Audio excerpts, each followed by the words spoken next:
Bonjour et bienvenue sur Junko, le podcast qui vous accompagne dans votre réflexion professionnelle et vous aide à construire une carrière qui vous ressemble. Je suis Florence Verdière, coach spécialisée en évolution et transition professionnelle. Dans chaque épisode, je partage avec vous des outils, des réflexions et des histoires inspirantes pour vous aider à clarifier vos aspirations et pour passer à l'action.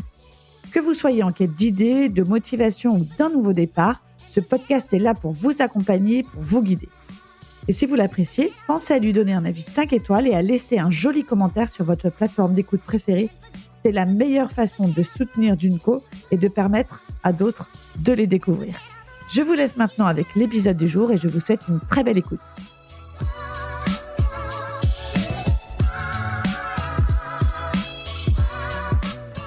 Bienvenue dans le nouvel épisode de Junko. Alors aujourd'hui, j'ai le grand plaisir de recevoir une Rennaise qui est ma ville. Je reçois aujourd'hui donc Anne-Sophie Bouteiller qui est dirigeante d'Archibald, le concept store. Salut Anne-Sophie. Salut. Alors, je t'ai invitée aujourd'hui parce que je t'ai rencontrée lors d'un événement Cœur de Rennaise où d'ailleurs c'était Jenny Chamas que j'ai interviewée déjà sur le podcast qui intervenait ce jour-là. J'ai découvert du coup ton concept, j'ai découvert la cuisine, j'ai découvert l'endroit. On a discuté un petit peu et là je me rends compte que c'est une belle reconversion. Ça m'a rendue bien sûr curieuse d'en savoir plus. Tu vas pouvoir nous en parler. Donc déjà, est-ce que tu peux présenter en fait de façon très courte ton concept parce qu'on en reparlera, mais un peu voilà d'où tu viens. Eh bien, alors Archibald, est né début décembre 2024.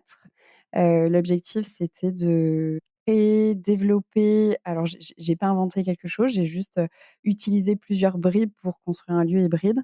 Et donc dans ce lieu où voilà, l'objectif, c'était de rendre ce lieu vivant, où chacun puisse s'y retrouver. On retrouve une partie salon de thé, une partie, restauration midi, une partie boutique avec, un fil rouge qui est, la responsabilité et la durabilité. Donc c'est beaucoup de créateurs français, si possible locaux, donc maximum bretons. Et un lieu aussi où on peut faire, des ateliers, on peut, trouver des petits endroits pour être, un peu plus au calme sur la partie coworking et cetera. Est-ce que tu peux nous en dire plus du coup sur ta première vie professionnelle, sur ton parcours, pourquoi pas scolaire, étudiant? Comment la vie professionnelle a commencé pour toi? Ouais, mon parcours scolaire avait débuté par, médecine. Je voulais faire, sage-femme. Je pense que la première fois que j'ai dit, à ma maman que je voulais faire sage-femme, je devais avoir 7 ans, 8 ans, où la plupart de mes copains, copines ne savaient même pas ce que c'était. Et finalement, après avoir tenté médecine, je me suis dit: «Bon, faire du, 6 heures du matin jusqu'à 3 heures du matin, être à fond dans les cours, c'est peut-être pas pour moi». Et donc je me suis reconvertie, on ne peut pas dire reconvertie, à ce moment-là parce que j'étais encore en études, mais j'ai fait un parcours, plutôt d'ingénierie biomédicale. Donc j'ai fait mes 5 années à l'ESEO, à Angers, et ensuite je suis arrivée sur, Paris où j'ai trouvé mon 1er CDI donc chez, Altran où j'étais, à l'époque ingénieure d'affaires sur le périmètre des dispositifs médicaux, où mon rôle était vraiment de développer, pérenniser un périmètre, client, medtech, et au fur et à mesure également de, mettre un pied dans le management, d'équipe. Au tout début de ma carrière, j'avais, entre 5 et 10 collaborateurs dans mes équipes qui intervenaient sur, les différents projets de mes clients. Et ensuite, bah, au fur et à mesure des années, l'équipe a grandi, mon périmètre a grandi, et donc j'ai fini en tout cas engineering team manager chez Capgemini avec une grande équipe de collaborateurs, répartis principalement, en Île-de-France, mais également sur le reste de la France. Alors quand on parle de grande équipe de collaborateurs, j'étais arrivée, voilà, à une équipe de 70-80, voire plus, parfois suivant les projets. Et donc voilà, c'était des projets, techniques exigeants. Le medtech, c'est un périmètre qui est extrêmement exigeant, sur lesquels, voilà, il y a beaucoup de normes. Et au fur et à mesure des années, je me suis dit: «Bon, je me retrouve pas forcément». J'avais l'impression d'avancer, mais à côté de quelque chose. Et donc voilà, cette reconversion, finalement, ça a pas été un coup de tête, ça a été, réfléchi. Je me suis dit: «OK Anso, qu'est-ce que tu aimes?» Beaucoup de remise en question, beaucoup d'analyse sur soi, et jusqu'au moment où me suis dit: voilà, ta petite voix qui te parle, intérieurement». La fameuse petite voix et elle est arrivée au bout de combien de temps? Ça a duré combien de temps ce parcours, Ouais, dans la medtech, alors moi, je suis restée, au total, 8 ans et demi, un peu plus de 8 ans et demi. D'accord et donc pour expliquer, juste, aux gens, la medtech, donc c'est, tout ce qui est dispositifs médicaux? C'est ça. Aujourd'hui, quand on parle de medtech ou de medical devices, c'est aujourd'hui toutes les l'ingénierie, toutes les nouvelles technologies qu'on va pouvoir appliquer à ce périmètre médical.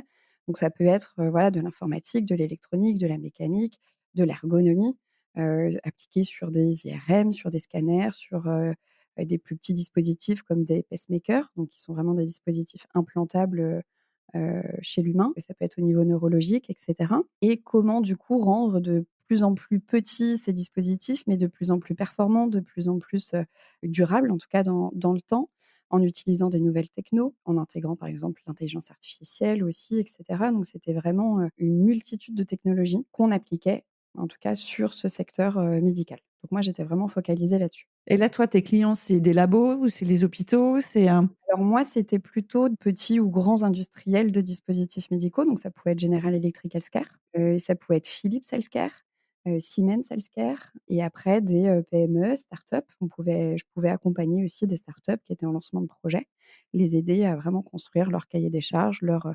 «rétro-planning» entre guillemets, et toute la partie, qualité qui va autour du développement produit. OK, ouais, donc tu es vraiment dans un environnement d'innovation, très stimulant, j'imagine, Ouais, tout très à fait. codifié, très process, Ouais, ouais, et puis c'est le médical, c'était et ça restera aussi malgré tout, voilà, ma passion. C'était un environnement, en tout cas passion. Donc forcément, le fait d'évoluer dans un environnement, enfin le medtech qui pour moi, le médical, ça m'a toujours passionnée. Bah, forcément, quand tu commences à te poser tes questions, tu te dis: «Beh, mince, attends, j'ai quand même un peu le job de rêve, une boîte de rêve, des collègues en or». J'ai limite pas le droit, en fait, de me dire, «Mais je me sens pas heureuse, en fait, sur mon poste». ouais et tu es où à ce moment-là, en fait? Tu es sur Je Paris? suis sur Paris, ouais. Sur Paris, après avec beaucoup, beaucoup, beaucoup de déplacements, puisqu'encore une fois l'équipe est pas centrée que sur Paris, et donc oui, pas mal de déplacements, ouais. Et dans ta vie, comment ça se passe à côté? Tu arrives à trouver des ressources? Comment ça se passe, pour combiner, concilier la vie pro, perso dans cet environnement-là? Bon alors on m'a beaucoup, depuis plusieurs années, on me dit que je suis vraiment hyperactive, donc même moi je sais pas comment j'arrivais à combiner tout ça. Mais l'énergie, je la trouvais dans l'entourage, dans les différents événements que je pouvais faire aussi à côté. Je fais partie encore et toujours aussi d'une association qui s'appelle les Blues Roses, une association qui a plus de 80 ans aujourd'hui, où on a plus, de 4 000 bénévoles en France, avec 2 axes principaux. Un axe où on est plutôt auprès des personnes âgées, ou alors, auprès des enfants malades. Donc ça, moi, j'avais, 2 fois par semaine, je me rendais, en tout cas auprès des Blues Roses. Puis après, j'avais de la danse, j'avais mes amis, sur Paris. Les week-ends, je revenais sur Rennes, ici, auprès de ma famille. Voilà. Ça marche et donc quand la petite voix a commencé, à venir, ta première réaction, c'était: «Mais non, j'ai pas le droit, quoi, je peux pas me plaindre», c'est ça? Ouais, c'est ça. Au début, tu as la petite voix qui te parle, mais tu l'entends, mais tu décides de l'ignorer. En fait, c'était une évidence, mais que j'ai longtemps ignoré. Longtemps ignoré parce que, encore une fois, je me disais: «Oui, j'ai pas le droit de me dire qu'il y a quelque chose qui va pas». Mais à ce moment-là, je savais pas quoi, et donc du coup, tu décides de dire: «Bon, bah, ça ira». Et puis un jour, on n'arrive plus à se contenter du «ça ira». Et donc là, tu commences à analyser ce qui va pas, tu commences à ressentir de plus en plus le décalage entre ce qu'on fait et ce qu'on est. Et je pense qu'aussi, à un moment donné, tu as le corps qui parle avant même que la tête te parle. Donc tu as de la fatigue, des pertes de motivation, parfois je me suis dit: «Mais mince, j'ai l'impression d'être de mauvaise humeur», alors que normalement on dit que je suis toujours solaire, donc limite tu t'autorises pas à être de mauvaise humeur. Plus tu analyses tout ça, et plus tu te dis: «OK, en fait ton corps parle, donc ton esprit est en train de te parler, mais il faut que tu l'écoutes». Et une fois que tu commences en effet à l'écouter, et ben c'est là où tu te poses les bonnes questions. Et si c'était plus suffisant? Et si c'était pas voilà, si c'était pas assez? Et si en fait je suis pas la Anso véritable à cet instant-là? Ouais, donc des questions quand même vachement puissantes, quoi. Ouais. Et en fait, je pense qu'on est dans une société aussi où, après ça dépend aussi de l'éducation, ça dépend des croyances qu'on a, depuis tout petit. Mais, je trouve qu'on est quand même, on se pose vraiment de plus en plus ces questions-là qui sont quand même, vitales et en fait, quand on décide vraiment de prendre conscience de tout ça, eh bien, il y a vraiment une multitude de questions qui arrivent et auxquelles on trouve des réponses au fur et à mesure et on a le droit, c'est OK en fait, on a le droit de s'autoriser de se poser ces questions-là. Et comment tu as trouvé ces réponses à, du coup, à toutes ces questions? Ça a été beaucoup de questions sur moi. Qu'est-ce que j'étais? Qu'est-ce que je voulais? Qu'est-ce que je voulais transmettre aussi? J'ai fait aussi, une psychanalyse. Alors ça peut être un grand mot, mais parfois, en fait, quand on n'arrive pas aussi à se donner les réponses, à s'auto-donner en tout cas les réponses, je trouve que c'est intéressant de pousser justement ce cheminement et d'aller, oser en tout cas d'oser passer le pas et de se dire: «OK, bon, bah, là, en fait, j'arrive pas à creuser seule. Est-ce que vous acceptez de creuser avec moi?» Psychanalyse, il faut quand même, accepter que, voilà, on parle pas du beau temps, en fait. On parle vraiment on remonte sur, plusieurs années, jusqu'à l'enfance parfois et c'est là où on s'aperçoit qu'il y a vraiment aussi tout un psychisme qui se développe quand on est enfant et qui peut, voilà, interférer en tout cas, la phase où on est adulte et il faut accepter aussi que, suivant, notre évolution, la personne qu'on est, les personnes qu'on rencontre, les choix qu'on fait dans notre vie, on évolue et ça, je pense qu'il y a beaucoup de personnes aussi qui n'acceptent pas d'évoluer. «Bah, oui, mais il y a 3 ans, j'étais pas comme ça, donc aujourd'hui, bah, non, c'est peut-être pas normal que je me pose telle ou telle question». Mais si, c'est tout à fait normal. Au contraire, il faut se les poser. Accepter le changement, l'évolution, une grosse phase d'introspection, Mmh. même, beaucoup plus loin que ça, quoi, de psychanalyse. C'est hyper intéressant d'avoir fait ce choix-là, à ce moment-là. Concrètement, ça se passe comment dans ton ancien travail? Est-ce que tu arrives à quand même trouver, du coup, la motivation, comme tu disais, l'énergie? Comment ça tu commences à en parler? Tu en parles à ton entourage? Par quelles étapes tu passes? Alors déjà, en effet, je commence à en parler à mon entourage, familial, amical. Dans l'entourage amical, il y avait également, des collègues qui sont devenus, beaucoup plus que collègues. C'est vraiment des amis, aujourd'hui et j'ai eu la chance aussi, alors c'est peut-être pas, le cas de tout le monde, d'autant plus quand on est dans des grandes structures, mais j'ai eu la chance aussi d'avoir toujours eu en tout cas un management, qui était à l'écoute, en tout cas de ce que je pouvais être en tant que personne, mais de ce que je voulais aussi transmettre, à mes équipes et cetera et donc mes supérieurs hiérarchiques ont toujours été aussi à l'écoute de ces valeurs que je prônais. Je pense que j'ai toujours été, voilà, une personne fidèle aussi à mes valeurs, peu importe le poste, peu importe du coup l'évolution que je pouvais avoir et donc quand j'ai commencé à en parler, c'est là où autour de moi, il y a tout le monde qui me disait: «Mais oui, mais Anso, oui, oui, vas-y» et là je me dis: «Mais mince, il y a même pas personne qui me retient en mode mais attends quand même, pose-toi les bonnes questions et tout ça». Limite c'était, voilà, je leur annonçais, que je voulais, changer, que je commençais à me poser des questions, que je voulais vraiment créer un lieu, où finalement les gens passent la porte et se sentent comme chez soi et tout le monde me disait: «Mais Anso, ce que tu nous dis, c'est tellement toi, c'est tellement vrai, fais-le». Au moment où tu en parles, tu as déjà l'idée? Ouais, ouais, ouais, au moment où j'en parle, j'ai déjà l'idée. Et comment elle est venue cette idée? C'est à force justement de te poser ces questions, de répondre à ces questions, de mieux te connaître toi déjà? Ouais, ouais, ça s'est vraiment construit, en apportant les réponses à des questions qui étaient, importantes, en tout cas dans cette évolution et dans ce changement. Tu as quand même aussi changé de lieu de vie? Oui, je suis revenue, donc, dans alors Rennes, c'est pas ma ville natale, je suis originaire de Vitré, mais on va dire que c'est juste à côté. Oui, oui.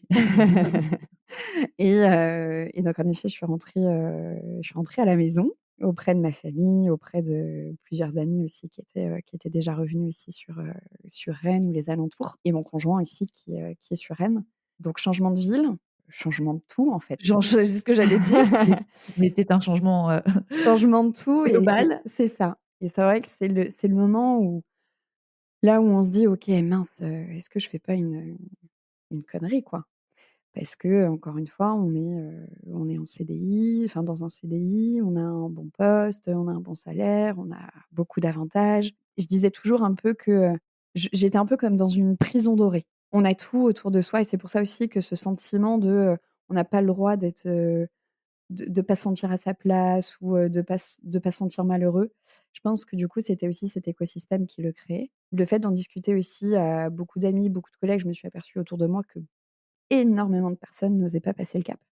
Donc là, je me suis dit: «Mais mince, pourquoi il y a autant de personnes qui ne passent pas le cap de, allez, on y va. On crée l'opportunité, on se crée sa propre chance et feu». Et là, je me suis dit: «OK, ben, en fait, c'est qu'il y a le cerveau aussi, et ça, c'est l'humain qui est comme ça, adore le confort, adore la «routine» entre guillemets. Il adore le prévisible, le cerveau. Et donc, enfin, à un moment donné, je me suis dit: «Mais mince, pourquoi je prends toujours la même place au taf? Pourquoi, enfin, au bureau quand j'arrive? Pourquoi je prends toujours la même tasse? Pourquoi ceci? Pourquoi cela?» Mais c'est juste qu'en fait, c'est le cerveau qui guide, ce prévisible-là. C'est rassurant. Et donc c'est pour ça qu'il y a autant de personnes, je pense, je peux pas l'assurer, mais je pense qu'il y a beaucoup de personnes qui n'osent pas passer le cap parce que c'est rassurant d'être dans ce confort ou dans cette zone qu'on connaît, qu'on maîtrise. Et sauf que je me suis aperçue que le confort, c'était pas toujours synonyme de bonheur.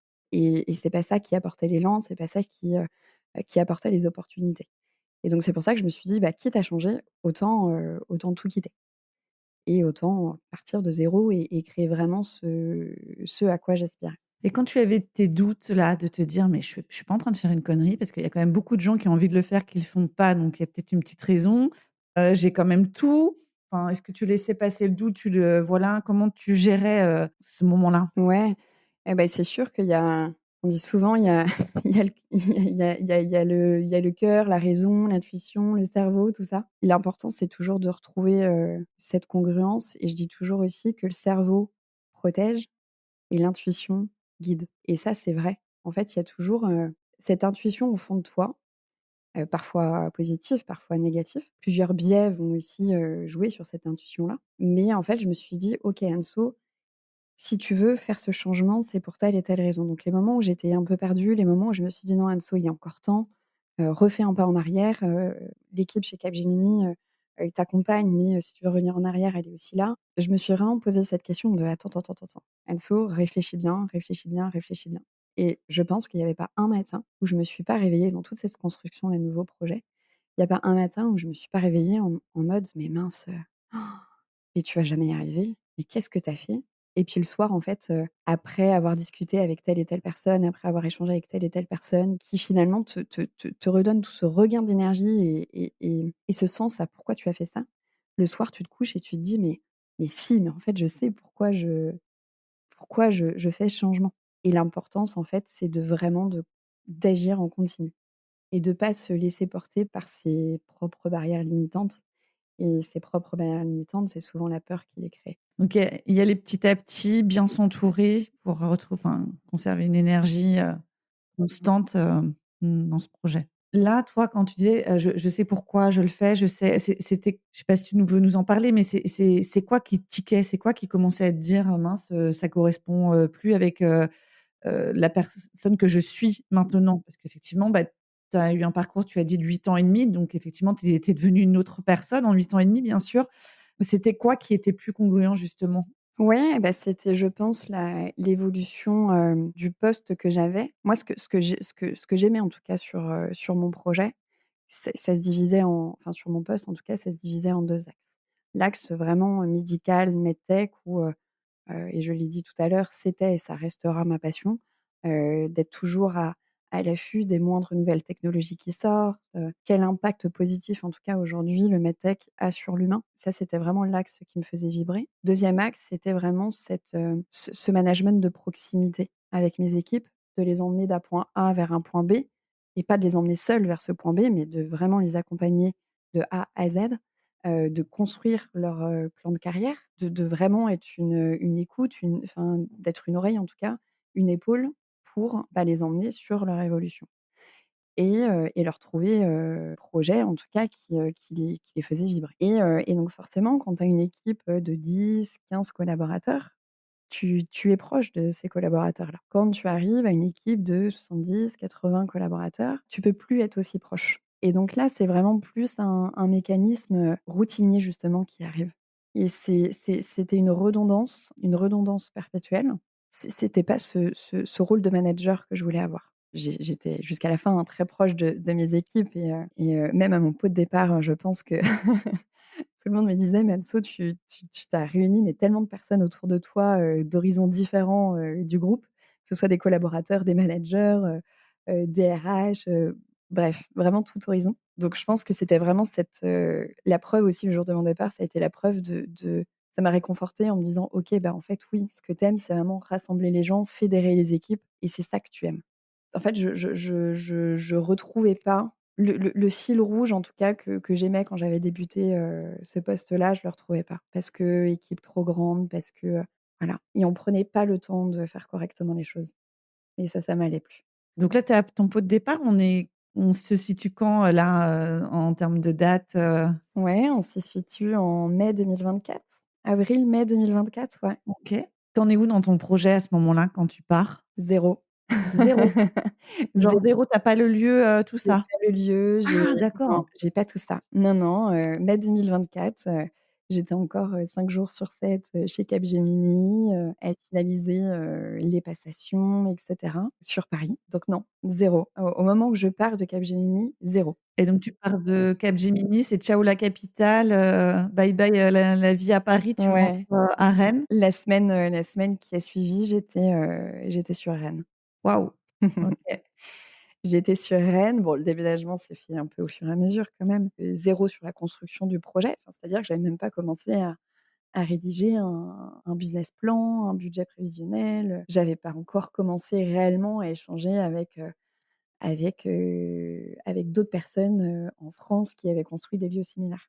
D'accord, donc tu en es, au point zéro, mais tu as une vision, quoi, de ce que tu veux avec, des valeurs, des choses qui voilà, un lieu hybride qui rassemble les gens, qui fédère de la proximité, qui se sentent comme à la maison.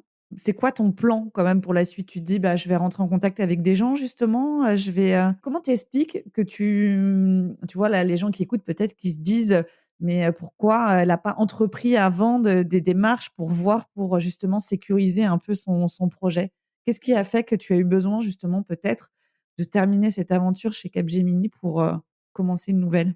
Je pense que premièrement, je voulais pas me diviser. Capgemini, j'étais encore engagée avec eux, donc je me voyais pas, commencer, enfin en tout cas prendre du temps, la semaine pour commencer à discuter, à échanger. Alors, je mens un peu quand je dis que j'avais pas commencé à à échanger, je pense que j'avais envoyé un ou 2 messages sur Insta. Bon, on va dire que c'est quasi nul. Mais non, j'étais encore à ce moment-là engagée chez Capgemini et j'avais besoin de, vraiment acter la fermeture d'un livre pour en débuter un. Je pense que j'aurais pu co-construire, en parallèle, oui, ça aurait pu, mais en fait, je voulais vraiment dédier toute l'énergie, 100 que j'avais sur la construction de ce projet-là. Et par contre, avant la fin du livre qui était pas encore clôturé, Capgemini, je voulais dédier à 100 l'énergie que j'avais sur ce livre-là. Et une fois qu'il est fermé, bah, là, je peux dédier 100 à mon énergie à un nouveau livre. C'est intéressant ça, tu vois, comme process parce que c'est vrai que si on des fois on se demande, bah, voilà, je les gens ont des prises de conscience que c'est stop, que bah, il va y avoir changement, ils savent pas encore quoi et effectivement, bah, moi je suis de ta team. Je ne peux pas, commencer un projet sans en avoir terminé un. Je pense qu'après c'est les gens qui sont, 100 engagés dans quelque chose, ils arrivent pas effectivement à cloisonner et effectivement, bah, oui, c'est possible. Donc tu arrives sur Rennes, comment tu fais, pour la suite, Alors mon conjoint a toujours cette phrase de, «Il faut toujours être en mouvement, tout le temps, tout le temps, tout le temps».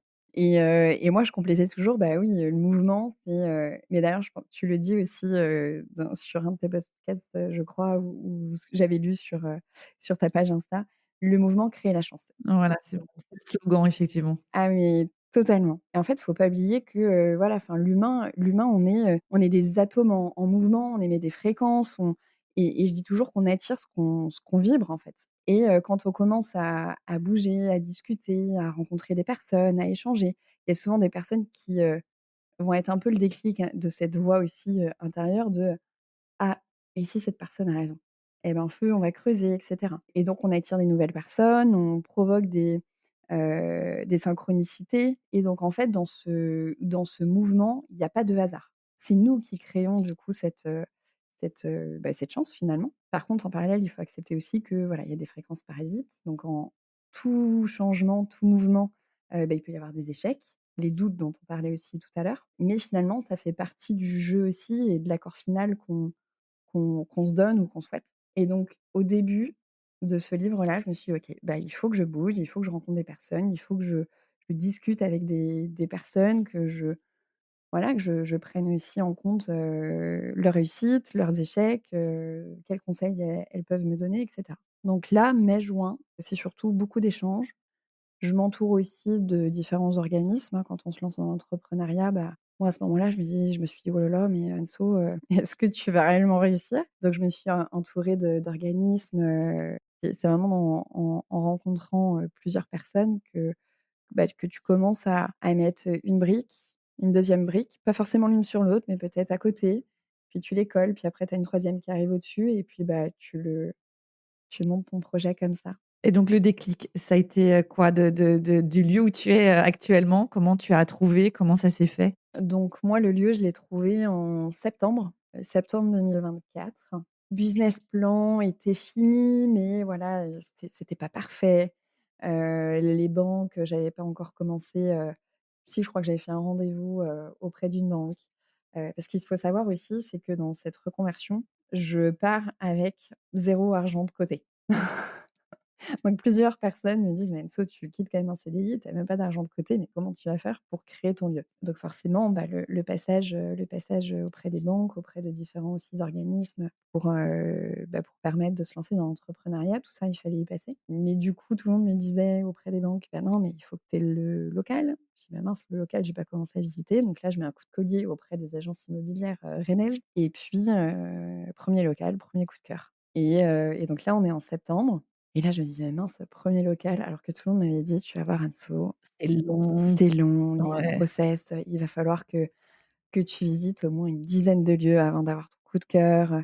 Mon conjoint a Prends lancé ton aussi temps. voilà, c'est ça et mon conjoint, le bon et c'est mon meilleur ami, mon confident, voilà, me disait lui aussi, il a lancé son entreprise il y a bientôt 2 ans. Elle me disait: «Mais nous, voilà, enfin, désespère pas, nous, on a visité, plus d'une dizaine de locaux avant de trouver le nôtre». Et là, je fais: «Oh là là, mais premier local, premier coup de cœur» et puis, en fait, tout s'est aligné derrière et je me dis: «Oh là là, mais attends, mais est-ce qu'il se passe réellement ce qui se passe?» Et c'est là où je me suis rendu compte qu'il y a beaucoup de personnes, du coup, autour de soi qui, bah, justement, va nous dire: «Mais non, attends, analyse et cetera» et en fait, c'est soit on décide de rester fidèle à sa petite intuition, soit on décide, justement, via la peur des autres, de pas y aller. Ouais, donc c'est ce que tu disais, les fréquences un peu parasites là, c'est des Mmh. moments clés où, tu le prends direct? Comment tu Ouais, bah, tout s'est aligné du coup dans la foulée, voilà, plusieurs organismes en tout cas ont suivi. et tout ça sans argent, hein, quand même, c'est Tout important ça, de le dire ouais, parce que quand on débarque et qu'on n'a pas de cash et qu'on n'a pas de c'est quand même, tu ouais, ouais, as ouais, il faut convaincre quoi. c'est ça et il faut aussi se convaincre de se dire: «Oh là là, mais attends Anne-Sout, encore une fois, est-ce que tu es vraiment sûre de toi?» C'est ça. C'est au-delà de convaincre les autres, il faut se convaincre soi. C'est ça et puis après je me suis dit: «Bon», il y a une phrase que me disait toujours mon grand-père et je dis «disait» parce que je l'ai perdu début octobre, mon petit papy Francis et ça a été pour moi un homme qui m'a beaucoup guidée aussi par ses petites, phrases, ses petits mots et Papy Francis disait toujours, «Mais tu sais Anso, 100 des gagnants, ont tenté leur chance, hein». Mais oui. Et c'est vrai, il a raison. Alors cette phrase, on l'entend un peu partout, mais ça me faisait rire de l'entendre d'une personne, âgée de 90 ans me la redire. D'autant plus que voilà, à cette époque, enfin l'époque de nos grands-parents, pour eux, c'était si tu avais un bon poste, fallait pas changer, il fallait faire Ouais, toute c'était ta vie inimaginable de faire ça, ouais. et donc non, bah, ouais, je me suis dit: «Non, mais allez, de toute manière, je tente et au pire des cas, bah, il se passe quoi? Bah, il se passe que ça fonctionnera pas et puis, bah, je repartirai en CDI quelque temps et puis voilà». Au pire, ça marche, quoi. Voilà, au pire, ça marche. Et donc c'était parti pour toi, l'aventure. Tu te retrouves à la tête d'un établissement, rennais qui est quand même, faut le dire, très bien placé, très beau, enfin, très bon choix, c'est certain. Tu formes une équipe. Ce qui est assez drôle, c'est que ton équipe, en plus, ont aussi des profils de reconversion. Atypique. Exactement. Alors, j'ai eu la chance, dans mon équipe, donc il y a Hugo et Léa. J'ai une chance aussi incroyable, c'est que le lieu que je visite, du coup, il y a déjà une partie salon de thé et donc Léa est déjà présente dans l'ancienne équipe et elle accepte de suivre, enfin de suivre l'aventure, en tout cas avec moi, sachant que, voilà, pour elle aussi, je me suis dit: «Mince, c'est peut-être pas évident». Elle a ses marques depuis, 2-3 ans dans un local, mais avec une autre équipe, et cetera. Ça se trouve, ma proximité managériale, ça va pas lui aller, ça se trouve, voilà. Et en fait, non, on a, construit notre propre histoire, en tout cas, toutes les 2. Donc elle, elle est en cuisine, hein, c'est Elle, ça, Léa? ouais, pardon, Ouais. Léa, c'est ma chef cuisinière, ouais, notre Voilà, chef c'est une chef cuisinière. cuisinière, mais qui n'avait jamais, enfin qui vient du Oui, alors elle est, graphiste à la base, Léa. et elle a d'ailleurs fait de la ton mur à l'intérieur, Exactement, exactement. Et pareil, Léa, graphiste de formation. Pareil, elle a un parcours atypique parce que, elle a débuté ses études par, études de la psychologie, donc donc vraiment, du coup, on est vraiment tous des parcours atypiques dans cette équipe et c'est ce que j'aime. Mais donc ouais, graphiste, à un moment donné, elle s'est dit: «Bah, en fait, il y a quelque chose qui m'anime plus et moi, ce que je veux, c'est vraiment, voir le sourire, sur les gens immédiatement, lorsque je crée quelque chose». ouais, donc proximité aussi, quoi. Ouais, ouais, ouais, totalement. Et elle a eu l'opportunité de mettre un premier pied, dans une équipe en cuisine et puis après elle est arrivée, dans l'équipe et puis, bah, c'est ce qu'elle C'est très fait, c'est bon ce qu'elle fait, c'est incroyable. très, très bon. Et en fait, elle est autodidacte, 100 et elle va Impressionnant, hein. ouais, elle va dessiner un plat, elle va mettre des couleurs et puis elle va se dire: «Bah, les couleurs, ça peut être apporté par tel et tel, légume, tel et tel Ah, elle fruit» et dessine voilà. son plat, du coup? Oui, ouais, ouais. Nos menus, c'est pas, quand on présente les menus, à table, ce n'est pas une carte juste écrite, c'est des dessins. Ouais, ouais, d'accord. Et Hugo, que j'ai rencontré donc durant le processus, une fois que j'avais trouvé, mon local, j'ai rencontré Hugo, très vite. Heu, Pareil, un CV avait été déposé, auprès de l'ancienne équipe. Je lis le CV et je dis: «Mais designer d'objets» et cetera. Je me dis: «Mais trop bien, pour la partie boutique» et cetera. Puis je vois aussi, qu'il a travaillé, 1 an déjà dans le commerce aussi. Je me dis: «Mais trop bien», pareil, profil hybride et tout. Et donc Hugo, a fait l'école de Condé, sur Lyon, donc designer d'objets à la base. Il a débuté sa carrière donc en freelance sur le design d'objets. Puis, pareil, proximité, avec les clients et cetera. Donc je lui ai proposé très rapidement, voilà, ce poste, hybride entre, service, peut-être cuisine s'il y a besoin, boutique, sélection de créateurs et pourquoi pas aussi à un moment donné créer ces objets, qu'il pourra exposer, à la boutique. Ça matche très bien et voilà et l'équipe s'est construite comme ça. Un beau trio de reconvertis. Tout à fait. Et là, tu as ouvert quand donc? Donc début décembre 2024. OK, donc là, on est en juin 2025. C'est quoi le premier bilan de cette nouvelle aventure pour toi? Ouais, bah, extrêmement, extrêmement positif. En décembre, je fallait même plus me poser la question de comment je m'appelais parce qu'on était tellement puis il y avait l'effervescence de l'ouverture, il y avait du monde tout le temps, on était ouvert, 7 jours sur 7 et ouais, parce que voilà, c'était l'ouverture, c'était Noël. Mais en fait, le fait d'avoir vu énormément de monde, moi, ça m'a rassurée déjà sur, OK, bah, ton lieu existe. En décembre, c'était pas encore mon lieu. J'avais l'impression de venir travailler, venir épauler, aider une amie qui avait Ouais, d'accord. besoin, voilà. Et c'est vraiment à partir de janvier où j'ai réalisé. Où là, je me suis dit: «Waouh, attends, il y a en mai, donc il y a moins d'un an, il y a, 7 mois, 8 mois, tu étais encore en CDI». Sans savoir où tu allais, sans argent, sans plan, Ouais, voilà et totalement, si effectivement, c'est normal que tu aies un peu de mal à ouais, à à à réaliser. réaliser. Et parfois, je me dis qu'il vaut mieux, avancer sans conscientiser et Ouais, un peu conscientiser, d'insouciance. ouais, une fois que c'est passé. Et donc non, bilan, l'équipe est au top. J'espère que, là où j'arrivais à fédérer avant, j'espère que j'arrive à fédérer encore aujourd'hui. Je me dis: «Bon, si c'est encore là». Certains que oui, hein, je suis venue plusieurs fois. Autant vous dire qu'effectivement, il y a vraiment une vraie proximité et Anne-Sophie, s'assoit avec ses clients, hein, pour, discuter donc non, c'est super. C'est vrai qu'on a tout enfin, tout ce que tu me décris depuis le début, je l'ai clairement ressenti, quand je suis venue, plusieurs fois, hein, ça c'est sûr, hein. Bah, merci. C'est toujours, compliqué de s'auto-analyser. Oui, bah, oui, c'est normal, ouais, ouais. Non, non, mais oui aussi, bah, la proximité à fond, hein, c'est sûr que ça et puis la chaleur humaine, le bon, le beau, c'est très beau, c'est un bel établissement. Tout est réuni là, c'est sûr, c'est sûr. C'est quoi le plus bel apprentissage de cette, reconversion pour toi? Le plus bel apprentissage. Bon, déjà la résilience. La résilience forcément, elle doit être de mise parce que, encore une fois, c'est les montagnes russes émotionnelles.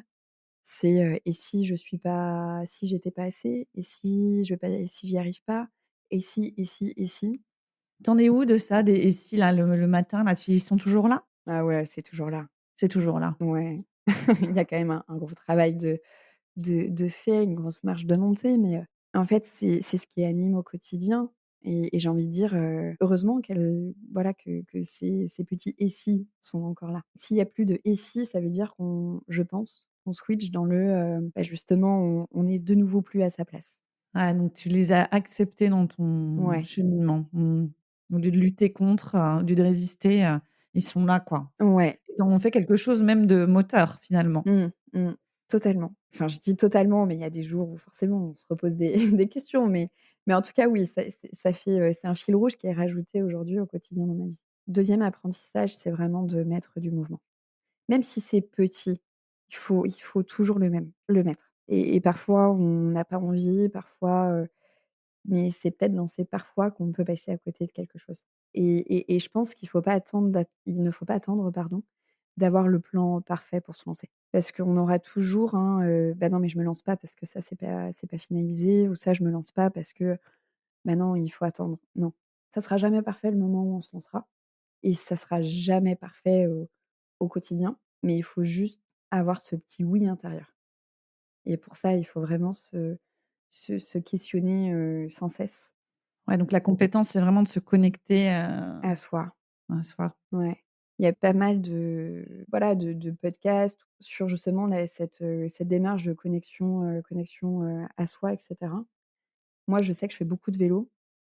Ça m'aide pas mal aussi à me connecter. On a le temps de voir, passer les paysages sur le vélo et donc justement de se «parler à soi-même» entre guillemets. Ouais donc tu as identifié à quel moment tu arrives à bien te connecter à Mmh. toi et justement ton intuition. C'est hyper Ouais. intéressant aussi ça. Ouais, ouais et c'est vrai qu'il faut, vraiment dans tout mouvement, dans tout changement, dans tout, «Allez, je passe le cap», faut vraiment du coup avoir cette connexion intérieure et s'enlever toutes ces croyances limitantes, qu'on peut avoir. Il y a Lise Bourbeau qui est, québécoise ou canadienne, je sais plus, qui est une auteure, enfin une écrivaine. Son ouvrage le plus connu, c'est «Les 5 blessures qui empêchent d'être soi-même» et je sais que ça a été en gros d'avoir, mis le doigt sur, plusieurs points qui m'empêchaient de passer le cap plus tôt. Beh, ça a été une vraie prise de conscience, en tout cas et ça m'a aidée aussi à vraiment justement, dire: «OK, moi en tant qu'Anne-Sophie, enfin en tant qu'être, de quoi j'ai besoin? Ma voisine, a peut-être pas besoin de ça, mon voisin a peut-être pas besoin de ça, mais moi, de quoi j'ai besoin?» Eh bah, merci pour la recommandation, on ira voir ça. Écoute, une dernière question, qu'est-ce que tu te souhaites pour la suite? D'être toujours insouciante comme ça. Ah ouais! Bah, écoute, ça marche, hein, enfin Ça pour, tu vois? fonctionne. Il y a une part d'insouciance, effectivement, mais je comprends ce que tu veux dire. Il y a une part d'inconnu, il y a une part de non maîtrisable. Il faut oser se laisser surprendre dans ces moments-là et donc c'est ça, cette part d'insouciance, je pense, c'est de se laisser un peu aller et quand on est adulte, on n'a plus l'habitude de ça, heu et donc ça, c'est pareil, c'est une vraie capacité de savoir le faire, de rester avec une part d'insouciance. C'est exactement ça. Tu l'as bien dit. Quand on est adulte, on ne sait plus le faire. Eh ben, écoute, super, on te souhaite le meilleur, dans cette aventure. Moi, je repasserai bien sûr. Je vous invite à aller les Rennais, à aller découvrir ce lieu si vous le connaissez pas, parce que c'est vraiment, tout ce que Anne-Sophie là a décrit, que ce soit déco, des objets hyper sympas, c'est très joli, c'est très doux. Il y a une forme de douceur aussi dans ce lieu, quoi. Je sais pas, il y a un effet quand on rentre dans chez toi qui est, voilà, qui est là, qui s'explique pas, tout ne s'explique pas, une certaine énergie, une certaine douceur. Puis il y a tout, il y a la déco, il y a manger, on adore manger, hein, donc évidemment et puis, il y a l'humain donc voilà, avec plaisir en tout cas pour repasser et puis on passe le bonjour à Hugo et Léa aussi, Je vais leur transmettre. à ton équipe et puis à très vite. Merci beaucoup Florence.